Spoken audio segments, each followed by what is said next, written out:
ముత్తాతల నుంచి వచ్చిన వేలాది ఎకరాల భూములను అభివృద్ధిలో భాగంగా ప్రభుత్వానికి ఇచ్చి వాళ్ళ అభివృద్ధి కోసం వాళ్ళకు ఒక అద్భుతమైన పట్టణాన్ని నిర్మించాలన్న ఆలోచనతోని 662 ఎకరాలలో దాదాపుగా 4500 మంది లబ్ధిదారులకు ఈ ప్రాంతాన్ని అభివృద్ధి చేయాలన్న ఆలోచనతో మొట్టమొదట ఎక్కడైనా అభివృద్ధి జరగాలన్నా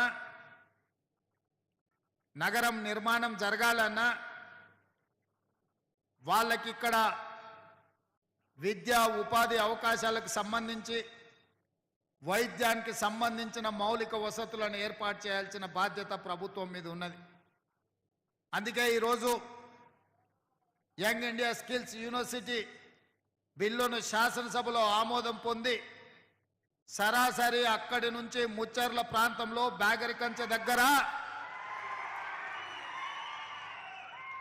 ఆ యొక్క ఫలాలు మీకు అందించాలన్న ఆలోచనతోని ఇంటికి కూడా వెళ్లకుండా మా మంత్రివర్యులు శ్రీధర్ బాబు గారు మమ్మల్ని అందరినీ చెయ్యి పట్టుకొని ఈరోజు ఇక్కడికి నన్ను మా ఉప ముఖ్యమంత్రి గారిని తీసుకురావడం జరిగింది.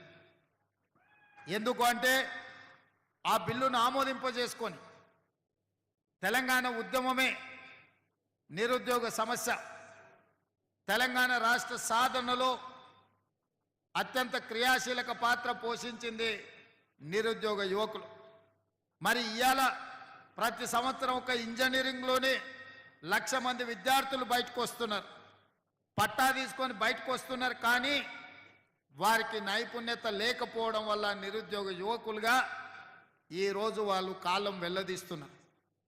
పేదవాళ్ళు తల్లిదండ్రులు గ్రామాలలో కష్టపడి సంపాదించిన సొమ్ముతో కూడబెట్టిన రూపాయితో పిల్లల్ని హైదరాబాద్ నగరంలో అశోక్ నగర్ చౌరస్తాల్లో, అమీర్పేట్ చౌరస్తాల్లో, దిల్సుఖ్ నగర్ చౌరస్తాల్లో కోచింగ్ సెంటర్లలో చదివించిన వాళ్ళు నైపుణ్యము లేకపోవడం వల్ల ఉద్యోగ అవకాశాలు రావడం లేదు.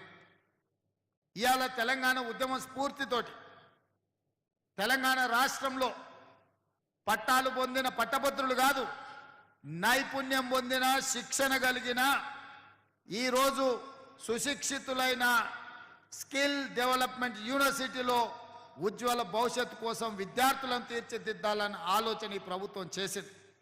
దానికి సహకరించమని శ్రీ సిటీ నిర్మాత శ్రీనిరాజు గారి నుంచి మొదలు పెడితే